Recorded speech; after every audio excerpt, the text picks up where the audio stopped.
Thank you very much for driving all the way from London early in the morning and come here to meet everybody. So without further ado, Brent, please. Wonderful. Thanks so much, Lee, and great to meet everybody this morning and to be here. It was actually a lovely drive up the 403 to get here this morning. This time of the morning is perfect. I used to work for TD Bank for 18 years and had offices in both in Mississauga and downtown Toronto, and the treacherous drives through the midweek.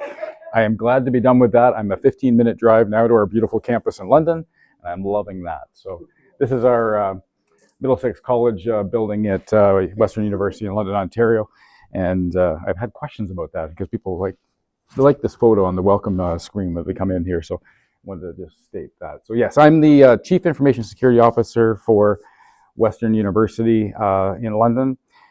My role there is to protect an organization that has tens of thousands of users, massive amounts of sensitive data, and a constant stream of cyber threats at the university.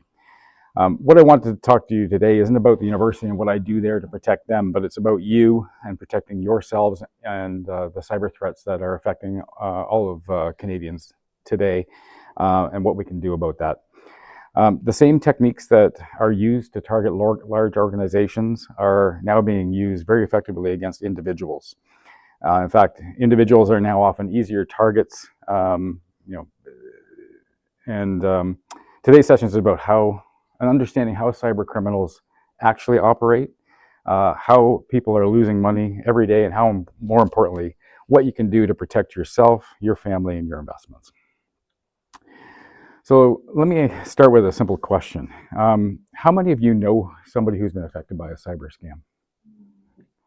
At least a few, yeah, 5, 6, 7 out of a small group like this. That's not surprising. I often see a lot of hands go up when I ask that. In my own family alone, and please, if you're in the back and you can't hear me, I've been told before that my voice doesn't carry great, so if you need me to be louder, just wave and I will use that as a marker to increase my volume for you.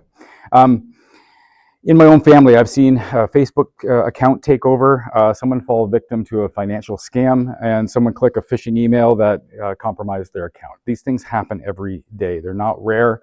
They're part of our everyday life, it seems. When you look at the data across Canada, the trend is very clear. Fraud losses are over $645 million in Canada.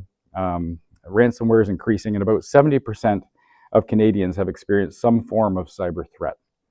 So this isn't just a technical issue anymore. It's something that's affecting families, businesses, communities. And so the question really is about how is this happening and what do we do? Even if you've not been directly impacted yourself, you've probably seen signs that someone is trying to compromise you. Strange text messages, suspicious emails that are supposedly coming from your bank, weird social media messages or inquiries that seem to know too much about you. These are all signs that something's not right, and they're constant. The reality is it's not about being careless, it's about volume. Eventually, one of these are going to catch you at the wrong moment, when you're busy, when you're distracted, when you're vulnerable, you're in a rush, and that's all it takes to be tripped up by one of these scams. And because of the volume of them, it's likely that you're going to run into this at some point. So today I want to walk you through how these scams actually work, more importantly, what you can do to be aware of something that's not right and pick up those signals and understand that. When we think about cybercrime, we often think about a lone hacker who's working independently, has huge computer skills, or that kind of is the picture that has been painted in the media, but that's not really the reality. It's not what it looks like anymore. These are highly organized groups for the most part. They have funding, tools, infrastructure, in some cases even call centers. Often they're nation-state actors that cybercrime has become a big business. I recently listened to a Mel Robbins podcast, if you recognize that name. She had somebody named Caitlin Sarin on one of her podcasts about 2 months ago now, who was a cybersecurity awareness influencer. Goes by the name Cybersecurity Girl on her Instagram. She commented that if you measured cybercrime as an economy, it would rank as the third largest economy in the world, behind Germany, behind the USA, but ahead of France and Germany. That's how big of an issue cybercrime is worldwide, and that's remarkable. When you stand back and think about it, how and the scale and the professionalism behind it explains to us why this is such a problem, and makes us feel a little bit vulnerable about what am I going to do to stop this, or how am I going to protect myself, my family, my kids, and how are they actually getting past all of those things that we are trying to put in place. And we're going to talk about some of those strategies today and some of those ways that they try and fool you. So this resonates with a few of, I can tell by the laughs, there's too many passwords, too much to think about. I want you to think about how you're protecting yourself online, though. Online services are enforcing longer, more complex passwords. They're wanting you to change your passwords, which is generally a good idea, to have a long password and a complex password. And many people think about people get hacked because people are guessing their passwords, but that's not really what happens. What's happening is that the most common attack today that we're seeing is actual credential stuffing. So if you have a username and password, but you're using that on 10 different accounts, 15 different accounts, this is something that most people aren't aware of, is when a breach happens, what criminals are doing is they're taking that username and password you think is extra long and extra complex, it's going to be really save me, but if you've lost it one place, they're going to try it in the other 30 places you might be using that. So the common way to protect yourself and get around that is having unique usernames and passwords. But you all just laughed at this because too many passwords, absolutely a problem. But it's one of the best ways to protect yourself, especially where you've got a lot of your data, a lot of your most important things, is to have unique passwords, especially for them. Maybe you've got the same password for your Instagram or for your Facebook, or other things where they don't have, where they have even less data about you. Maybe it's okay to share your password and your username across those types of accounts, but where you've got your banking, your finances, your health information, unique long passwords will be really helpful. There are tools available to help with this problem, though, of too many passwords. And we have probably 100 websites we log into in a month. I know I do. So we're telling people to use that password managers are a good, I'm skipping pages here. Using a password manager, there's password managers that you can put on your phone or your computer that will help with this, and put an extra strong password in front of that, because obviously this is a very critical piece of data that you're creating with all your username and passwords in it, but it's a good way to do it instead of writing it down on a book or a sticky note or something that you can lose that's not protected on your phone or on your tablet, where you've got additional layers of protection protecting that list. 1Password is actually a company out of Waterloo here in Canada that's got a really good one that we suggest to our students, that if they're going to use a password manager, that's a good one to download and use. But there are many out there that will help you with this problem and stop that credential stuffing being an issue that you have to deal with. One thing I got a question about at one of the other sessions that I've done here is about pass keys. So you're probably hearing a little bit more about pass keys on your phone or on your tablet, and this is something we actually are suggesting as a great idea, to look at pass keys as an opportunity. The reason why is the pass keys that are stored on your phone or on your tablet is doing the same thing as that password manager. It's actually putting a layer of protection in that's protected by a username, a password. Usually you've got a key or a face scan or a fingerprint or something else, some type of multi-factor authentication that's helping to protect that as well. So the pass keys are becoming a better way to protect yourself. So if you see that popping up in the future, probably something to look into as an additional way to protect your accounts, using pass keys on top of a username and password. For now, though, most of us are using a password and a username. Key message is that passwords aren't enough on their own. Even long and complex passwords aren't enough, and that's where this other topic I just mentioned, multi-factor authentication, comes in. I'm going to talk about that. So we're trying to layer in additional security on top of that username and password for very important things that you need to protect. So what is MFA, or multi-factor authentication, also called second factor authentication? It's something that boils down to an extra layer of protection on top of your username and password, and it's something you know, something you are, something you have, are the concepts that we're trying to get out there with multi-factor. So you have a username and password that you know. We're adding on top of that a layer of something that you are, so your fingerprint, your face scan, your retina scan, and something you have. Maybe you've got an authenticator on your app that gives you a number or an SMS code that comes to your phone as part of an extra layer of security on top of that username and password. Wherever that's offered to you, it's in your banking or your investments or your health accounts, good to add that multi-factor authentication as that extra layer. There was somebody at one of the previous sessions who mentioned this to me as well, and it helps describe how this protects you. What that person had told me is they had several MFA prompts that kept popping up on his phone. So somebody was doing something. They were initiating those requests for codes or SMS text messages to their phone and kept coming up. That was a flag to that person that, oh, somebody's got a piece of my information. They've got my username and my password. They're trying to log in, and that multi-factor authentication is sending out a code that's protecting me. So what that tells you is to go and change your password because somebody has it. If they can get to that third thing that's sending you a code, that means they've already got your first step. They've got that username and password. It's already compromised. You need to do something about it.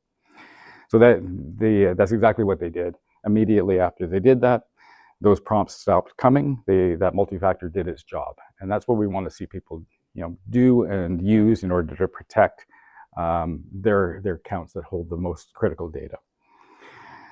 The other thing we see happen with multi-factor authentication, we run into this on campus where we have a multi-factor that pops up on people's phone and it allows them to just press a button that says approve. And so what happens is kids get busy, they get annoyed, they don't really understand what it's doing for them. And our students have been affected by what's called MFA fatigue. So it keeps popping up on my phone, it's bugging me, I'm just gonna approve it, I don't care. Unfortunately, now you've given them that next protection that was in place with your username, your password, then the MFA code, and now somebody's got full access to your account. So you have to be aware of what this is doing for you and how it's protecting you and what to do if something is popping up that doesn't make sense. It's those red flags we have to listen to that are saying and trying to tell us, oh, there's an issue here. I need to think deeply about what this is, how this may be flagging a security issue for me that I need to correct. So now that we understand how some of these breaches can happen, I'm going to talk a little bit more about cyber criminals and how they can fool you into compromising your accounts as well. One of the things that we see a lot of, and I mentioned this early on about the texts and the emails that you get, things that show up on your phone that you aren't expecting. And we call that phishing or smishing. In your email, it's referred to as phishing. You get an email that you weren't expecting or is asking you something that looks weird or is confusing. Or smishing is really where you're getting a text on your phone. And it's usually the starting point for most compromises. Phishing comes in the forms of emails or messages pretending to be something that they're not. In the context of these messages, you're typically going to see some of these next 5 tactics, which I'm going to talk about to help you understand when you're trying to get fooled here. Usually it's something that's too good to be true. Money, prizes, a remote high-paying job, gift cards, or things that we see a lot of. 2 years ago on campus, it was all about dog walking jobs for the students that we had to put out messages to them saying nobody's paying you $500 to walk their dog. Like let's be serious. Personal information. The other thing that is a flag on these phishing emails is asking you for information, whether it's asking you for to type in your username and password, or it's asking you to fill in a form with deeply personal information. You should be thinking about those things when you're getting asked to do that. Who's this going to? What are they going to use it for? Should I be giving up this information? We should always be trying to protect our privacy and our private data from people who are trying to get information about us. That's whether it's a marketer or whether it's a cyber criminal, or if they don't need it, don't give it to them. There's no reason to. The other thing that we see in phishing emails and in text messages, suspicious links and attachments that are coming from unexpected places. If you're unsure why you're receiving an email in the first place from someone, or if it's out of the normal, or if it's unexpected, again, those flags should be going off to say, does this make sense? Did I order something on Amazon, or is this just somebody who is trying to get me to click on this link because they're pretending I sent something from Amazon? Always question something that's coming out of the blue. Grammar and spelling mistakes, as listed up here as a tactic, is becoming less now, though. We used to see this probably 5 to 10 years ago. A lot more grammar and spelling mistakes were a red flag that went off for us, that somebody isn't who they say they are, because you wouldn't have these errors hitting my email box or my text messages the same way. AI has changed the game on this. People are using tools to come up with perfect messages that look legitimate, that have custom designs and logos and graphics in them that make them look real. And so this isn't as much of a tell anymore, but it was in the past. Now I really just have to say question everything. Even if it looks real, it's probably a good thing to question the context that you're receiving it in.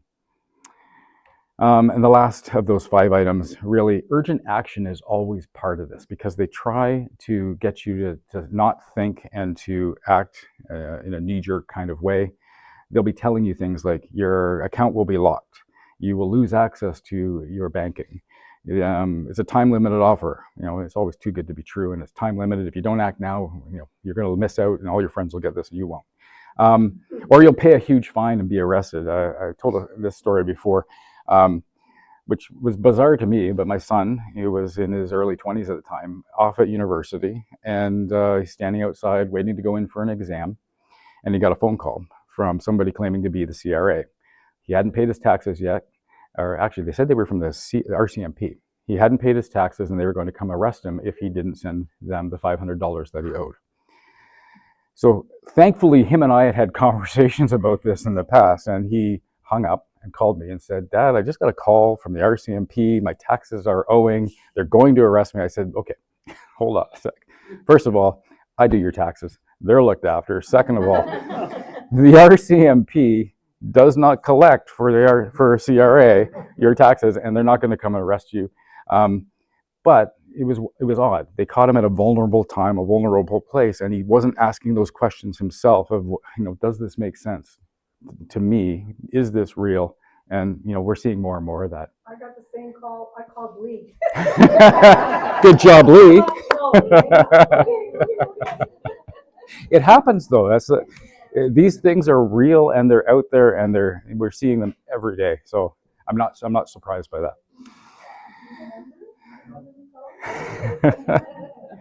So the one thing I'll say about phishing and smishing, though, is it's really just the opening move. Once you engage, once you click, once you reply or enter information or give up something, the attacker learns something about you, and that's where things start to shift. And we're going to talk about not just the phishing and the smishing now, but they switch it in, and it's called social engineering. And this is where the phishing and the text messages are that opening move. Somebody clicks something, replies to a message, enters information. The attacker learns something valuable about them. And now they've got an email address or a phone number from you or login credentials that they can use to come at you a different way. So yes, they may have sent you an email, but you gave them some other information, and now they're sending you a text message that uses that information to try and fool you about who they are and get additional data or additional information. So they are triangulating around you with information that they can find and they can share, or that has been shared with them, or they've found on your social media.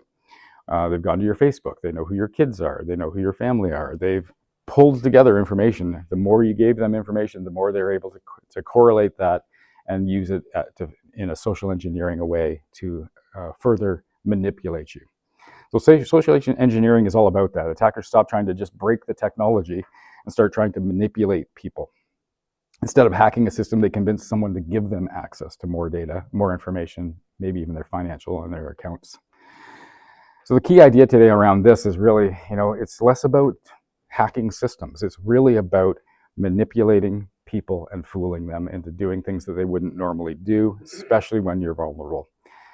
They build trust. They create urgency. They try to emulate authority. And try and make you feel like you don't have a choice or you don't have a way out of this. And they use that information that's been shared against you, and you may not have shared it with them, but you've shared it somewhere and they've been able to get to it. They combine things like we talked about, the data breaches, phishing, social engineering, your social media accounts.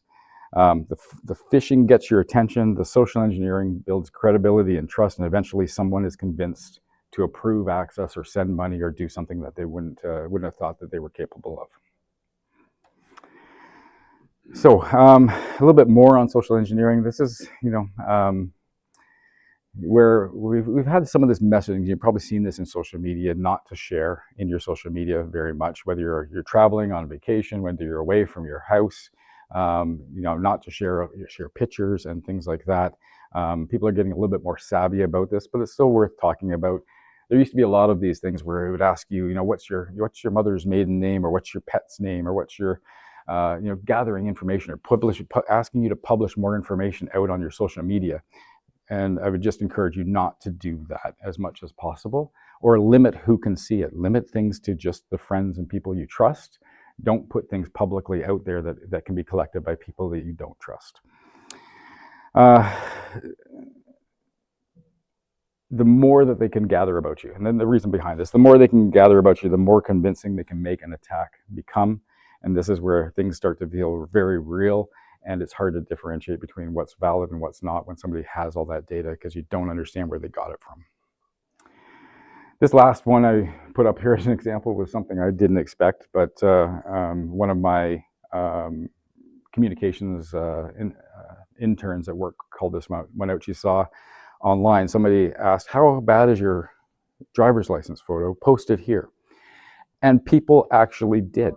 And if you can imagine what data is on there that you use for proving who you are at the bank or other places, your driver's license is one of those, or your passport, right? Don't share those in any way if you can avoid it.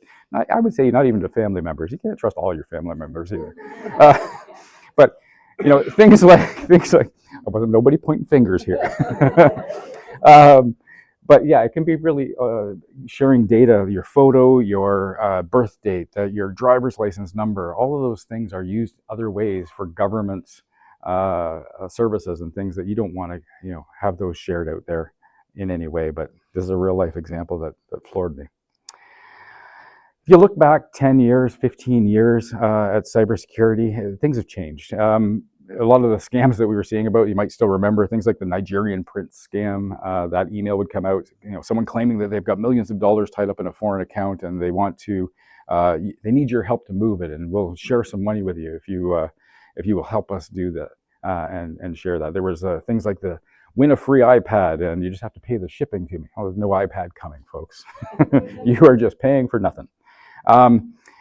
There was also those fake tech support calls you'd get from, I'm calling from Windows. Well, they weren't calling from Microsoft. They were calling from Windows, and it didn't matter if you had a machine or not. They were just trying to access your computer and get you to do something that would allow them to put software on there and compromise your accounts as you were doing your day-to-day banking or something like that from home. So those types of scams have kind of faded into the background now, and they've moved on to other things.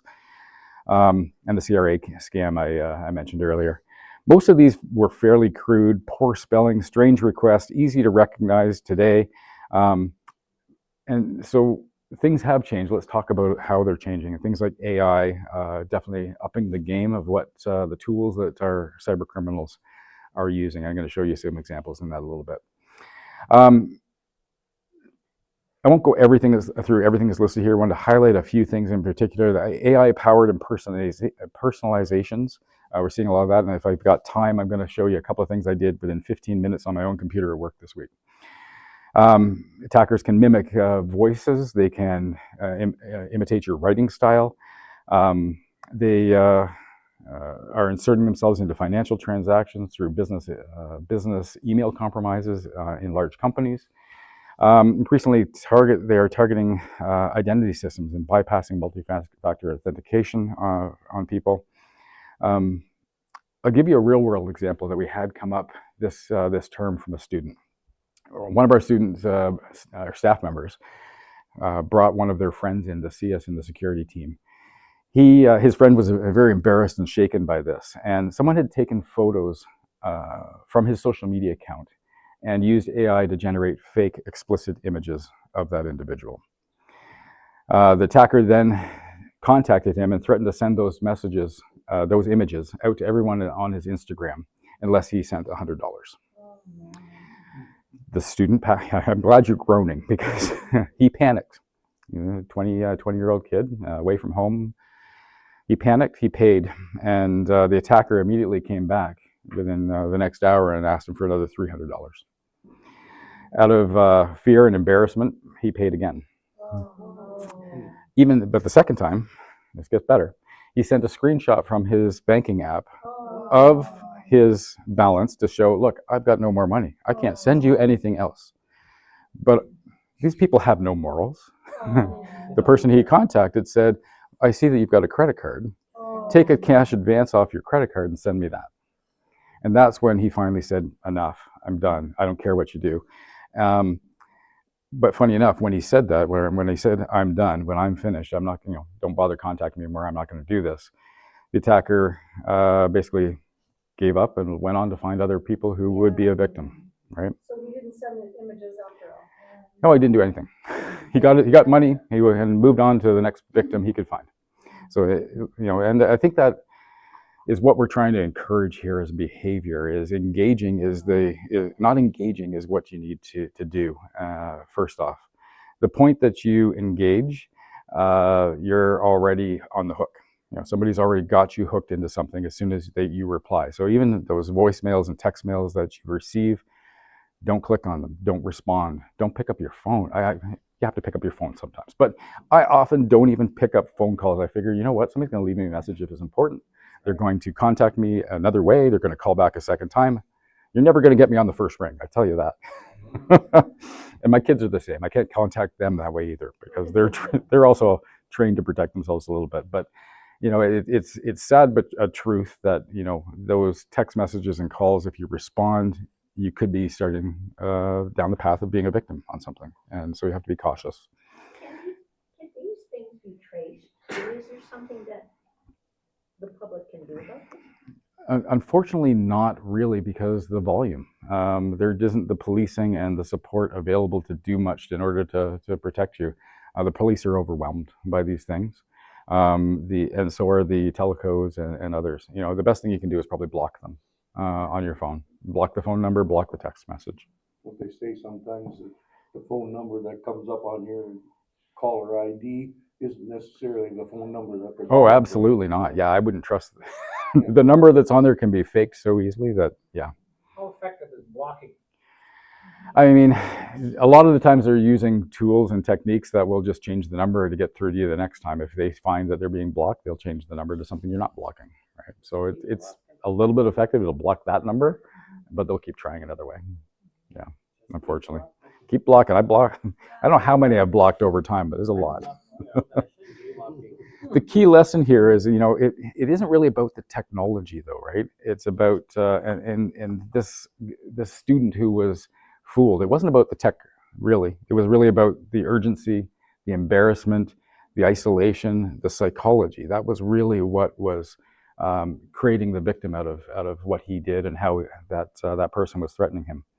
So over the next few slides, I'm going to go into a few of these things a little bit more deeply, some of the high-tech scams that we're seeing, and how to respond. I want to play a video for you now on AI-powered impersonation, and I think we got this all set to go. Should. Good. Fake. Fraud.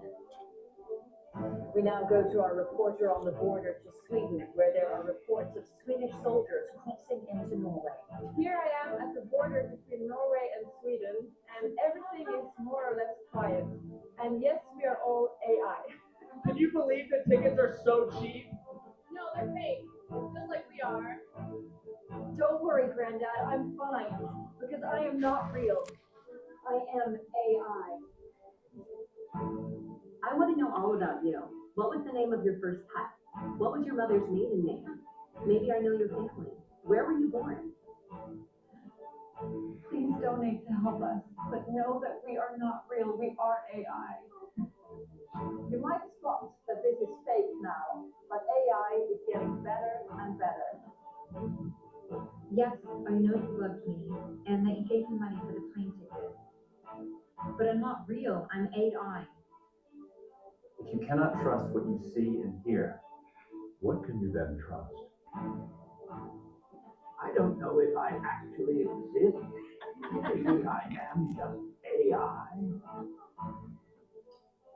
I do not exist. I am artificial intelligence. Everything you have watched now have been made with artificial intelligence. Please remember, verify before you trust. Thank you and stay secure. Funny but frightening. That was 18 months ago that video was created. Since then, we've had 2 generations of AI improvements that have come out. And even on some of those, I really like the little guy, by the way, but even with the improvements that have come out, you are seeing it is more and more difficult to figure out what's real and what's not. And so we have to question everything. I'm going to show you something that I did this week. I mentioned this earlier. Let's go with this one first and see if I can bring this up.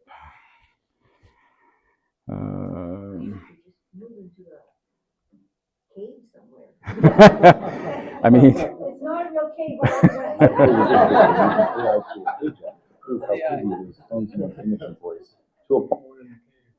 okay, I'm going to move this over here. So you'll recognize this guy. And I'm going to tell you, just like that previous video, this is AI. What I gave them in order to create this, cancel that.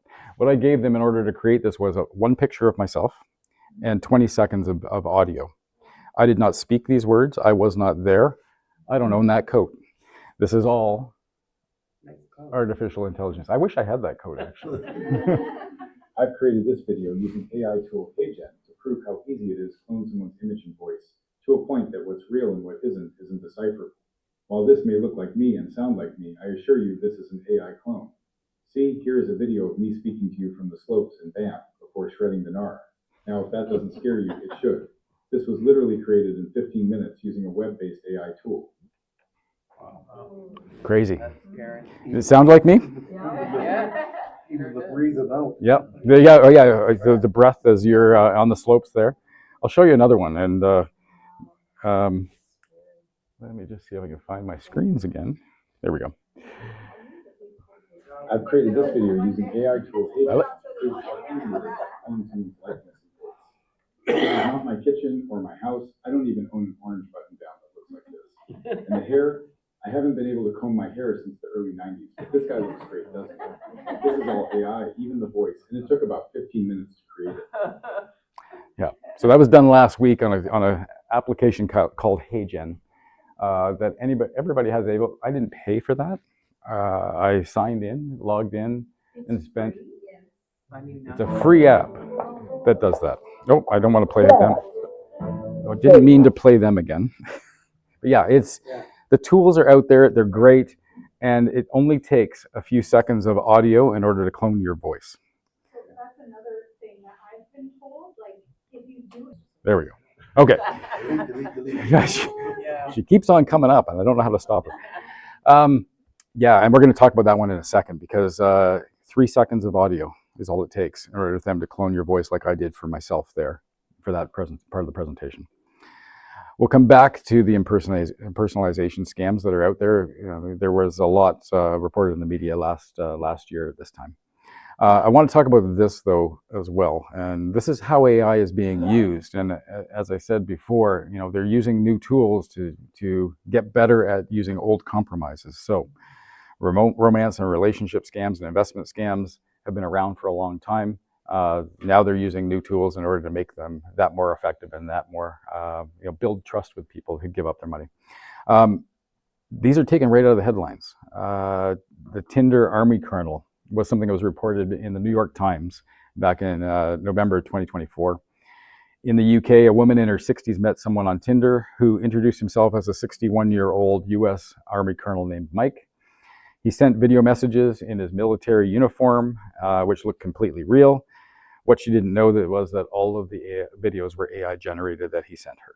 Which over time, he shared personal stories about how his wife had died. He had no family. He was deployed overseas. A bunch of sob stories to build up a relationship and to create sympathy and an emotional connection with her.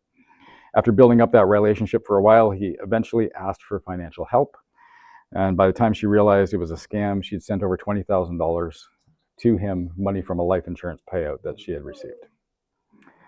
The next one sounds unbelievable, but I swear I've looked it up and it's true and it blows me away. Another woman, extreme example of something that happened in France. A woman in her 50s was contacted online by someone claiming to be Brad Pitt's mother.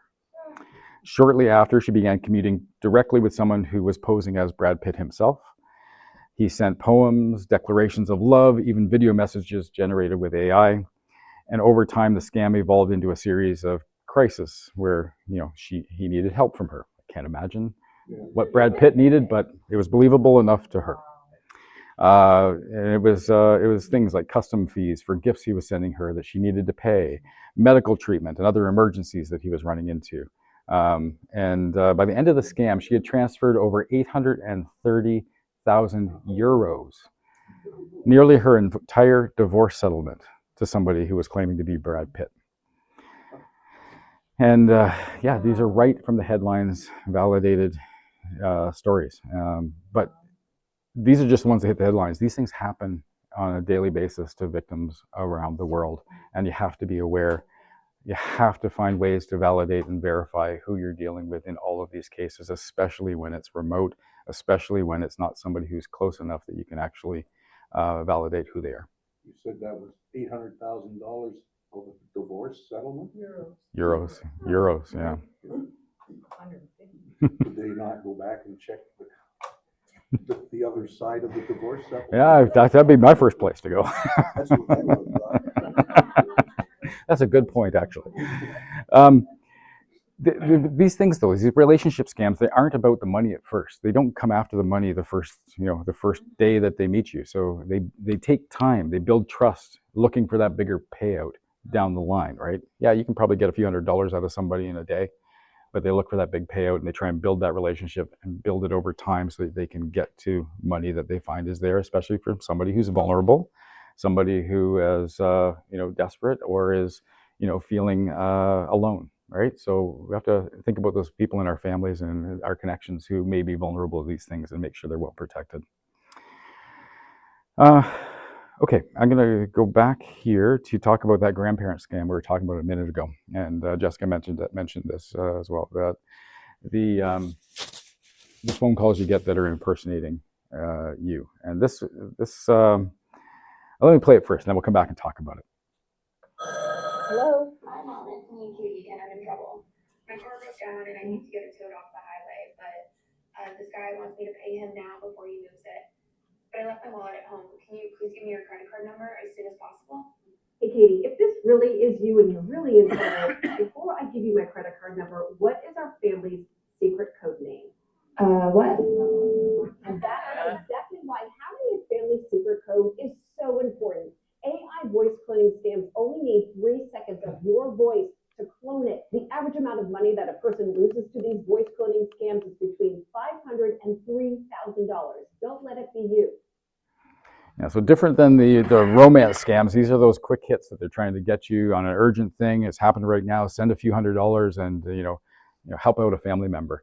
This was hitting the news. The RCMP reported about it 18 months ago to 2 years ago, that there was a lot of this happening in Canada. And like she mentions in this video, it takes 3 seconds of audio in order to clone somebody's voice. So if you think about the things that are posted on your social media or on your family's social media, even a phone call, as you said, if you speak into the phone and they record that, they can use that and call one of your family members cloning your voice. So you can't trust what you're hearing, you can't trust what you're seeing anymore, and that's a little scary. The losses add up. Canadian Anti-Fraud Centre reported hundreds of victims, millions of dollars lost in a single year from emergency scams just like this. And it can be broken down by a simple thing as having a code word or a shared password, something within your family that you can use to validate and verify that you are talking to who you think you are. The other thing you can do is hang up and call them back. Now, she said, my phone, I don't have my phone, I don't have my wallet. They're going to try and fool you into not letting you do that. But like I said earlier, hanging up and and trying to contact them a different way, trying to validate it, verify it in some way before you send any money. Change the way that you're interacting here. Tell them you'll come see them. You'll come to them, whatever it is, in order to help them.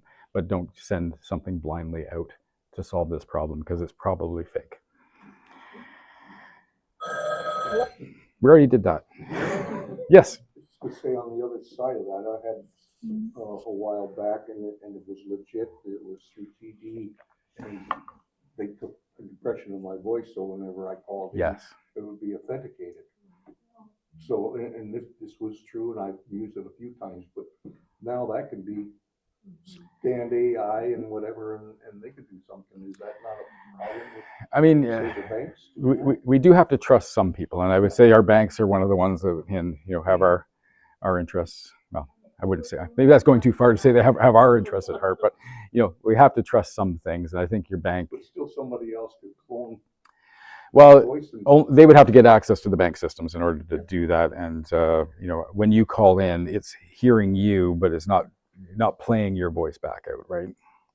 They're validating what they're hearing. They're not playing it again. That somebody else could steal that, but it's in their systems. You're correct. You're correct. It's in your voice is in their systems, but much like your password is, or your MFA is kind of in their hands as well. So you do have to trust some of that. Okay, so the other thing we want to share, we share this with our students quite a bit, is when you feel a big emotional reaction is another flag that should be going off.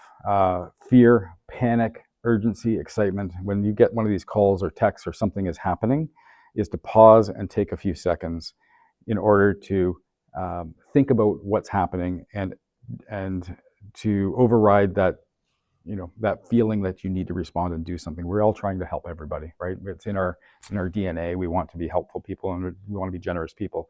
But take that few seconds to think about, is this real? Could this be a scam? How do I verify this? They rely on emotions to override judgment.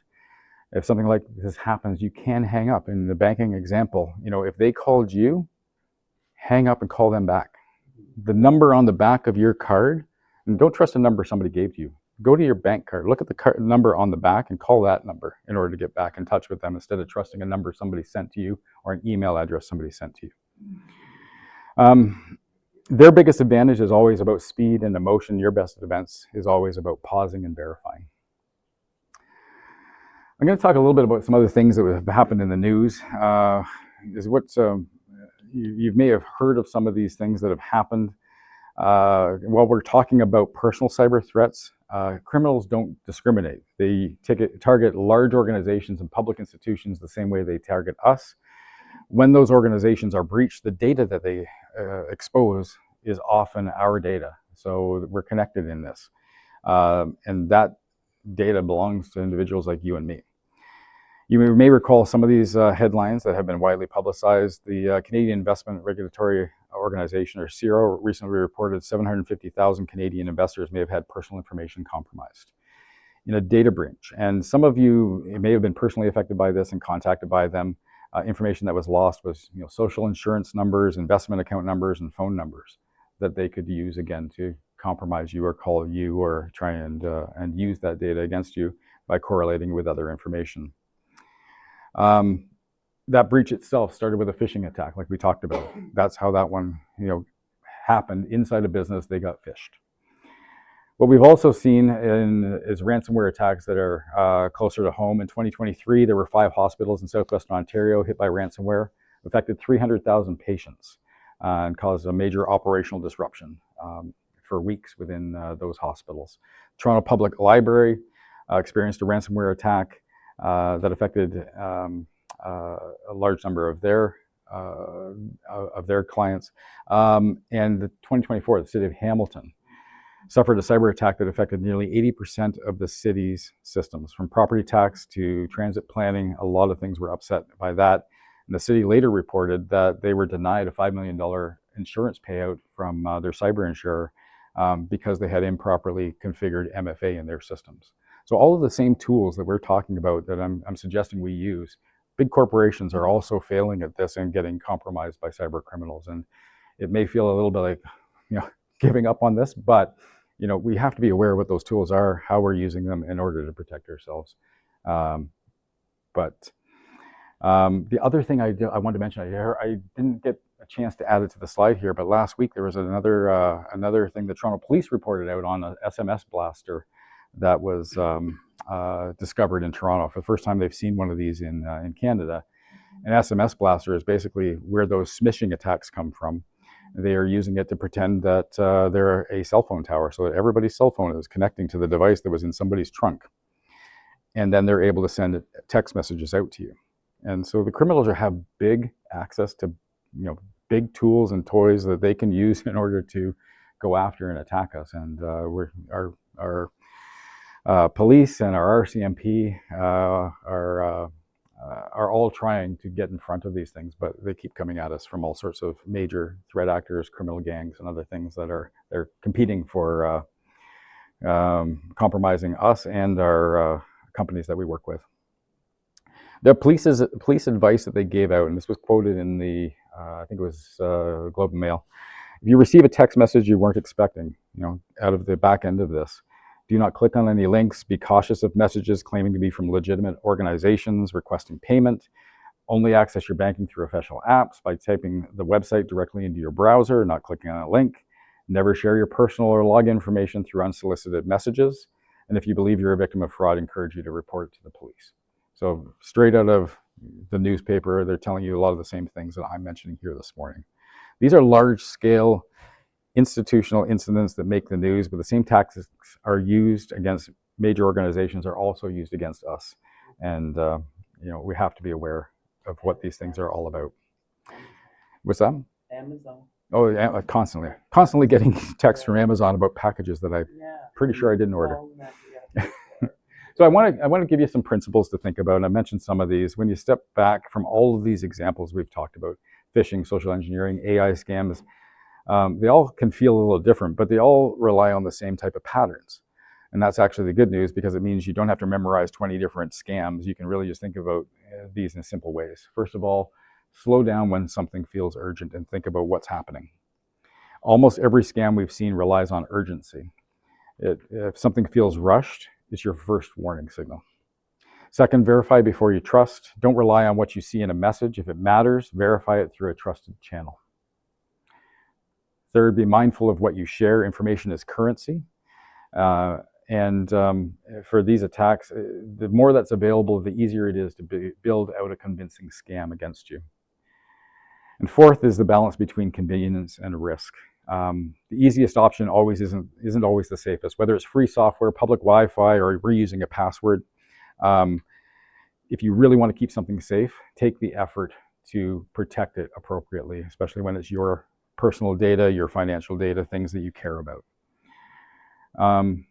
And one last bullet on this, and is anybody hearing about Mythos in the news, Anthropic and Mythos and AI? There's a lot of being reported right now, and I'm reading a lot about it because it's very cybersecurity oriented. But what Anthropic Mythos, if you hear about it, is talking about is AI's ability to go back decades and find vulnerabilities and compromise them. They've put a pause on releasing that new version of AI, because they're trying to get in front of it and give people a chance to go and make sure that their systems are corrected, their systems are patched, and that their software and their operating systems on all their equipment are updated to allow people to have the right protection in place, because things are being compromised that we never anticipated. Stuff, hardware that's being used that's 20 years old, or software that's still being used from 20 years ago is now being compromised because they have the ability to do it like that. So one of the things I wanted to mention here is just, your cell phones, patch them. Your devices, your computers, your iPads, patch them. So those software updates that pop up and are annoying, convenience and risk. It's not convenient to patch it. It's a pain to have to patch your software. Please update your software. So patching means updating your software, sorry. I'm using lingo here and I shouldn't be. But yeah, just the updates on your cell phone. So when it comes up and says you need to update your software, please update it, because it's adding security features to your phones. That's real. Because it's coming from Apple or Google or. They have these updates, but your unit isn't. Okay. Yeah, and that's kind of ties back to that first thing I was saying, like old software, old hardware that can't be patched. You really should be thinking about replacing it. Because, and I know it's expensive, but if you're not replacing it, you should think about, okay, what am I using this for? Is it critical? Am I doing my banking on this thing that can't be updated? It's probably not a great idea, So right? going from Windows 10 to Windows 11 now. Yeah, You gotta buy new computers. And a lot of people who aren't though, right? Who aren't doing those upgrades, aren't buying the new computers. right now. But if you're doing your banking on that, there's a concern that it could be compromised by somebody, or an old router that you have in your house could be compromised. So I don't want to go too deep into this because it gets very technical, but think about the hardware and the software that you use and update them. Update the software that's running on them, and make sure that you're protected by the security patches that companies are sending out to you. Is it what you can't afford? You can't afford not to do it. It's way more expensive to lose all your money. Yes. Spend the 2,000, get a computer, and save your 500,000. Yeah. Right? It's a great message, and I can't tell people what to do with their money, but that's a great suggestion. Is it safer to use your phone that's updated than an old computer Yes. when you're doing banking? Yes, 100%. And again, it's back to having the updates on the software, the protections of new hardware, a new phone, new software, new operating system. Having that is going to be better protection than an old computer that you've had at your house, even though it's inside your house. Yes, Lee. I heard some of our clients are giving up their computers, Windows computers, and using iPads. Yep. Is that safer? Or I mean, if it's newer, yes. If you're using an old iPad, it's the same problem, right?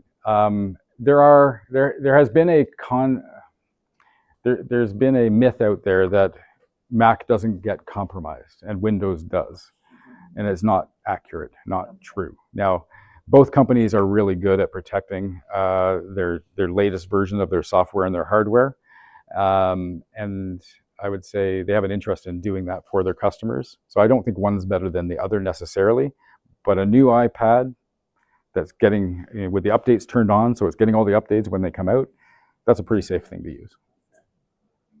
Yeah. I got an example. A few years back, I did get scammed. I got a lot of emails of pensioners club people and stuff like that. And I don't know how many people are sort of do the same thing. You see a whole bunch of emails and you recognize the name, and you click on it right away. Yep. And that's how I got scammed and was, had to converse back and forth. But the scam curve is not what I do now is whenever I see somebody's name and it's got a funny title to it, I go up and check where the email is coming from. And if it's not from their address that I know, exactly, then I just get rid of it. But that's that validate, that verify, right? You can't trust everything you see, and hovering over something to see where it's really from, really important. Looking at a phone number to see if you recognize it isn't enough. You have to go that one step further, right? I do the same things with phone numbers that call right away to Google and type in the phone number and see who that is, right? Yeah, there used to be a lot better tools that would allow you to do that. Sorry, you had your hand up in the back. I'm starting to think that you say vulnerability is one of the things they go for. Mm-hmm. I'm a recent widow, just over a year. I'm starting to have a little widows club. Every one of us have been scammed. I think they're watching the obituaries. I'm not kidding you. I wouldn't be surprised. Would not be surprised in the least. And the same thing the gentleman mentioned up here. How did they know what name to put up there that you would think, I know that person, it's okay, I can click on that? They are looking at your data, right? They're absolutely looking at your data. Yeah. Crazy. Yeah. So if I can get you to walk away with one thing, is don't trust everything you see or hear today, right? Always find a way to verify. Yeah. What about these VPNs? Yes. So that's a whole. No, it's something you need to know as well, right? So if you're going to a Starbucks or going to, and Starbucks is bad, or McDonald's or Tim Hortons is a bad example because those are trusted big companies. But if you go to a hotel and you don't necessarily know what Wi-Fi you're connecting to, that's something to be aware of. Is you can't always trust the Wi-Fi that you're connected to. Sure, you can trust the one that you bought and you paid for to have internet in your house, through Rogers or Bell or whoever your internet provider is. But if you're out and about and just connect to a random Wi-Fi that lets you, don't do anything with that, with your banking, with anything you're sharing information, logging into your CRA, those types of things. And that's where a VPN comes in. Because if it's an untrusted network that you're connected to, you can add a virtual private network or a VPN on top of that to encrypt your data, encrypt the signal that's going out over that line. And that's a very good way to help protect yourself is using a VPN. Yeah. A couple of the things I wanted to talk about for lowering the risk for yourself. Protecting your accounts is still one of the most effective things you can do today, using those strong, unique passwords, ideally through a password manager, so you're not reusing those same passwords like we talked about earlier. Enabling multi-factor authentication wherever it's available and where you really need to protect that data. Those two steps alone will stop a huge percentage of the attacks that we see today. Second, use trusted technology. Be familiar or be cautious about where you download software from if you download software, especially free tools or apps. Things that are free often have a price that you don't see. Keep your devices up to date, like I mentioned. They're easy to ignore, but they often contain security fixes or vulnerabilities that attackers are actively trying to exploit. Be cautious online and how you interact online. You know, even QR codes, we see QR codes are everywhere now, right? And if you go to a restaurant and you see a QR code for their menu, that one's probably okay. It's in context and they probably put it there. It's inside their building and it says it's from them. But if you see what out on a building or in a building, on a wall or on a signpost, I wouldn't scan that with your phone just to see where it goes because it's probably malicious. It's probably not going where you think it is. Like that, and for parking and everything now. They You know do. what I mean? Like somebody could actually put a sticker over the one that's. Yeah, right? absolutely. You have to check. If there's got a sticker over it, I wouldn't scan that. Yeah, Yeah, or often what you'll see with those QR codes is they'll have a link underneath that is a legitimate link that you can go to or type in yourself instead of scanning the code, because they'll often put a legitimate link and have a different QR code above that link that goes somewhere else. So yeah, they're crafty. They are crafty. Reduce your exposure. We talked about what you post online. Make it hard for somebody to build a convincing attack against you. Be mindful about what you share on surveys or forums or on social media. That Caitlin Sarin person I mentioned, who Cybersecurity Girl was on the podcast I listened to.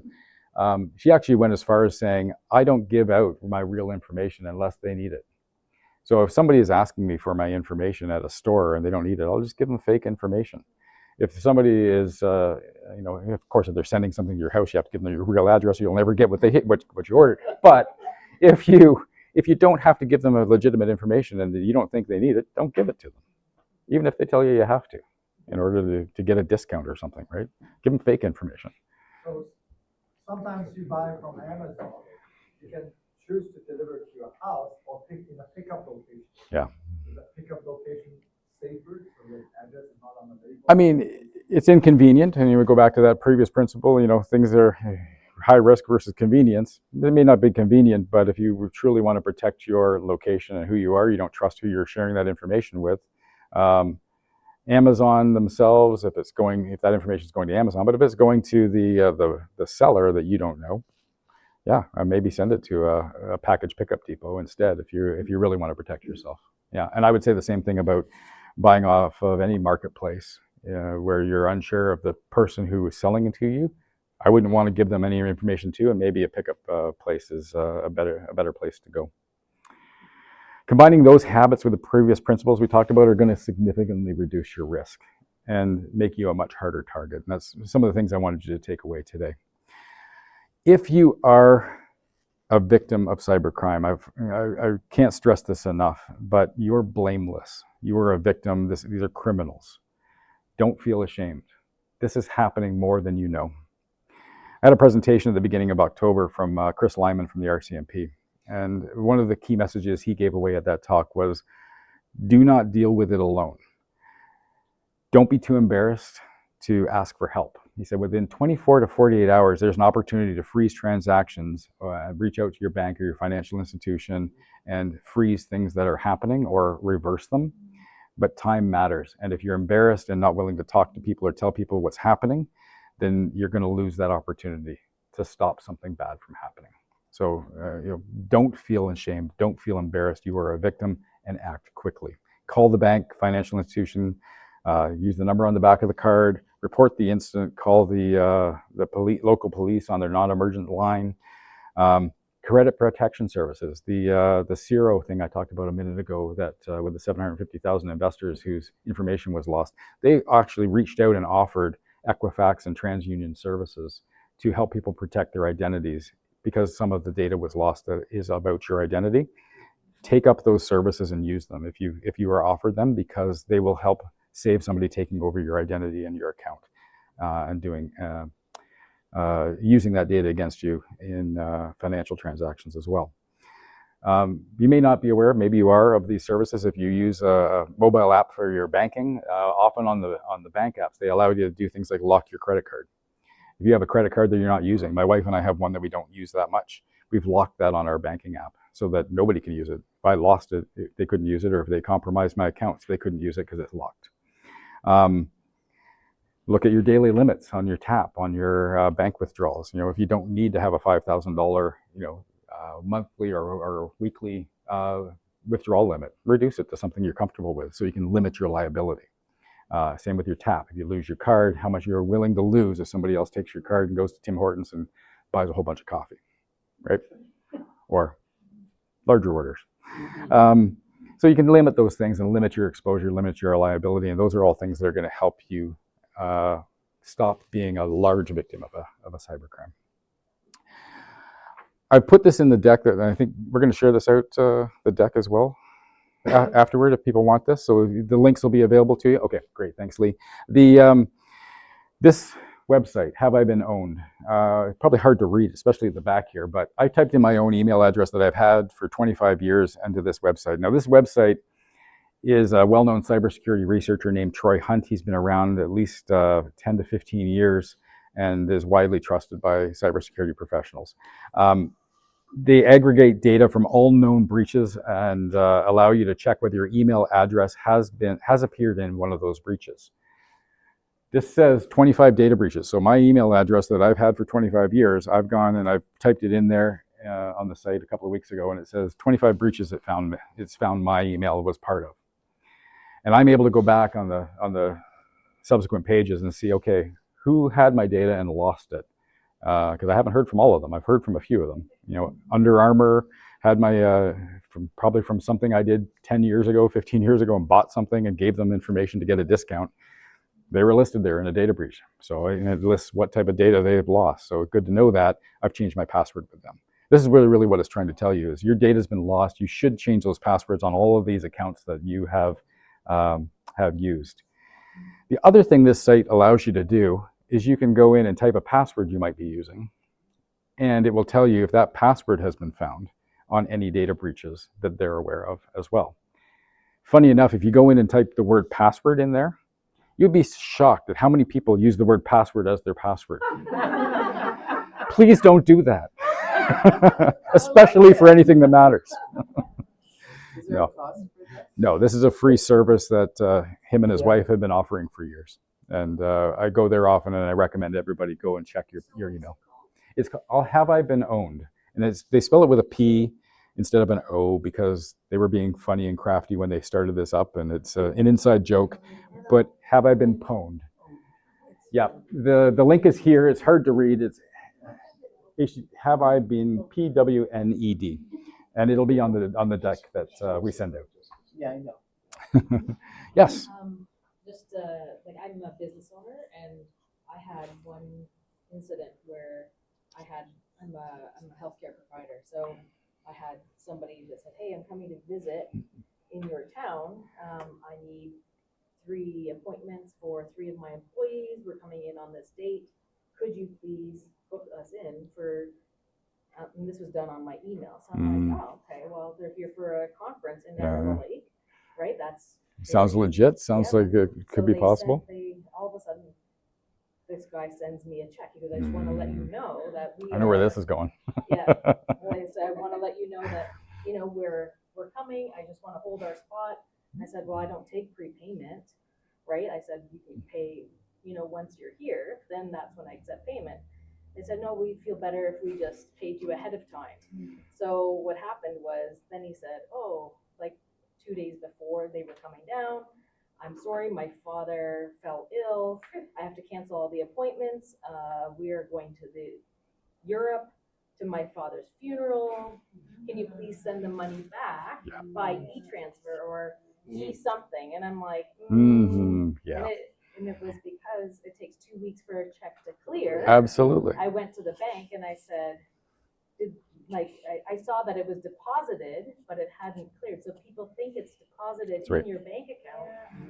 Yeah, and if you've got good credit with your bank, often they'll let you access that money as well. But eventually they're going to come back for it. That's right. Yeah. So they wanted all this. They wanted it to go back by what's that? Venmo. Avondale and Western Union. Yeah. Oh yeah, the draft. Yeah. I don't use Western Union. I've never done that. I'm not doing that. I said I'll send you the money back when I know that your check clears. Well, good for you. That's good. Oh, Good for catching that. And then and then I said to him, like, once it hadn't cleared, I sent him an email back. Right now that he has my email. And then I changed my email obviously after that. But I was like, how dare you go and do this to people that are as soon as you 12, 13 years ago. Wow. Yeah, as soon as you started there, I knew where that was going. Oh, yeah. There's another one out right now, and they do this with credit cards that have been stolen. So a stolen credit card, if you think about it, somebody will send money to somebody and say, okay, I want to buy this thing. Oh, I sent you $500 instead of $50. Oops, on me. Just send me back the $450. Yeah. And the same thing will happen is you send back the $450. 2 days later, the bank figures out it was a fraudulent credit card transaction that sent you the money. They take that money back out of your account, and you're at $450, and the $50 that you kept is gone too, right? So it's a very common thing. We're seeing it with credit cards. We're seeing it through Venmo. We're seeing it through payment apps. You have to, again, verify and trust. I'm very glad that what you did. It probably saved you a bunch of money there. Lee. I want to mention that e-transfer can be called back. So if you receive an e-transfer, if you're selling something on Kijiji, I don't know how long it takes to clear, but they can call it back. Yeah. And now your stuff is. Yep. Yeah. I do that. Moving on to the last page here I wanted to share with you today. There's a whole bunch of links to resources. These links are all good. You can click on these. They're in the PowerPoint. They go to legitimate places, and they're all resources that are helpful from the Cybersecurity Ontario, the Canadian Anti-Fraud Centre, the RCMP. All have additional information going well beyond what I've shared with you today, and they keep it up to date and refreshed on new scams and things that are happening out there. Please go check those out. Have I Been Owned is linked there, as well as my own CyberSmart through Western. That is where we share a lot of the information with students, as well as our Western Technology Services Instagram account, where we share a lot of the posts that we are sending out to our students. They're also available for you to follow and watch those as well. Yes? Are internet providers not